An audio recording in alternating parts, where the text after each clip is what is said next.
Most men misunderstand power. They think leadership means dominance. They think authority comes from force. They think respect is taken loudly, aggressively, publicly. But history shows the opposite. The men who ruled longest, commanded loyalty, and shaped outcomes were not the most explosive. They were the most composed. Because leadership is not about intimidating others. It's about remaining unshaken when pressure, insult, and chaos are aimed directly at you.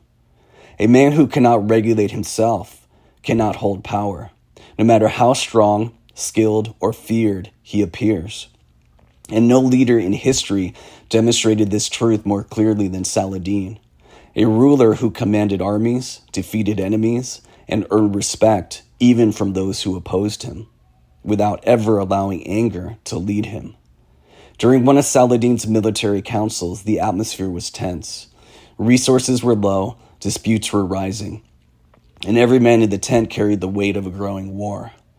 As Saladin calmly reviewed strategy, one of his commanders, frustrated, stressed, and impulsive, stood up and accused him of cowardice. Not privately, not discreetly, but publicly. It was a direct insult to the leader of the entire army. The tent went silent. Every man's hand moved towards his sword. Because in that era, calling your commander a coward was not just disrespect, it was treason. But Saladin didn't move. He didn't step forward. He didn't raise his voice. He didn't punish the man to assert dominance.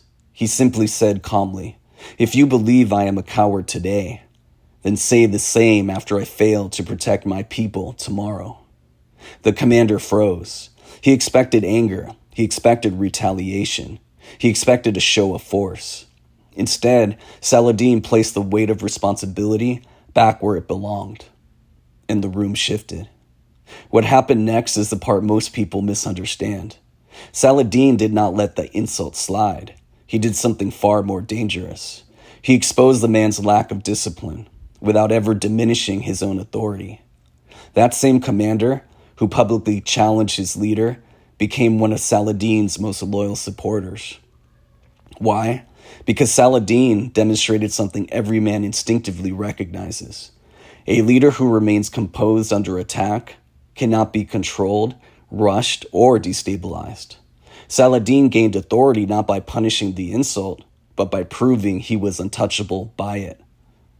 Men do not follow rage, they follow stability. This moment reveals three principles of power and leadership that apply just as much today. Number one, anger is not strength. It is a loss of position.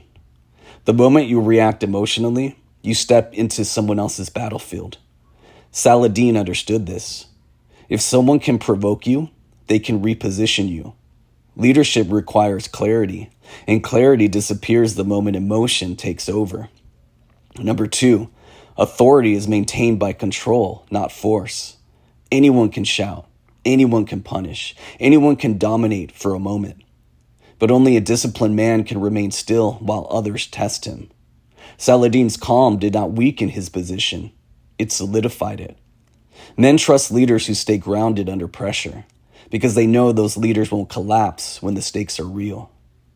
Number three, the strongest response is often restraint. Saladin didn't defend his ego. He didn't argue. He didn't threaten. He pointed to outcomes. Because the man who knows his position doesn't need to announce it. Today, leadership tests don't happen in war councils. They happen in boardrooms, relationships, families, and daily life.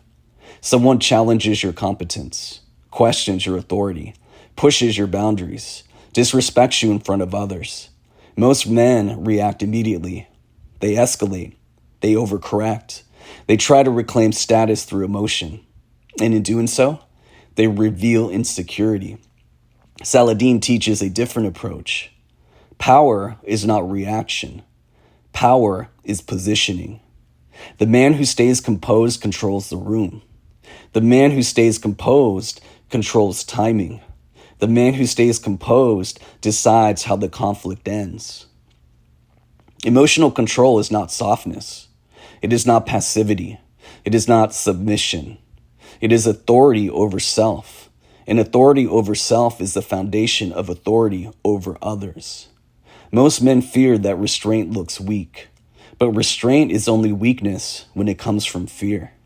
When restraint comes from confidence, it becomes dominance. A man who cannot be rattled cannot be manipulated.